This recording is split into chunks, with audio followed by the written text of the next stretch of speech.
والبراق قال هو دابة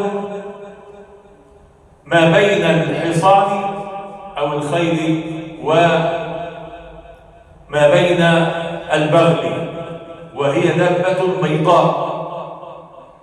وقد ذكر الإمام النووي أن البراق إنما اشتق من البرق لسرعته، وإن سرعته يضع حافره عند منتهى مصره من سرعته،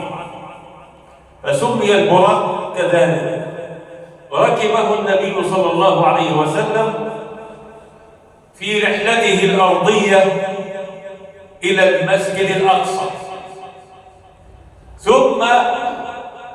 هناك نزل ربط البراق في الحلقة التي يربطه فيه الأنبياء قبله، بمعنى أن الحائط اللي موجود اسمه حائط البراق في المسجد الأقصى الآن، والذي حوله اليهود إلى ما يسمونه بحائط المبكى، فيصلون عنده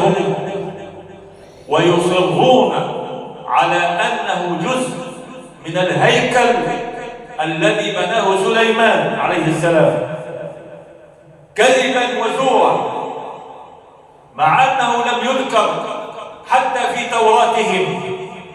ما يسمى بحائط المبكى على الإطلاق،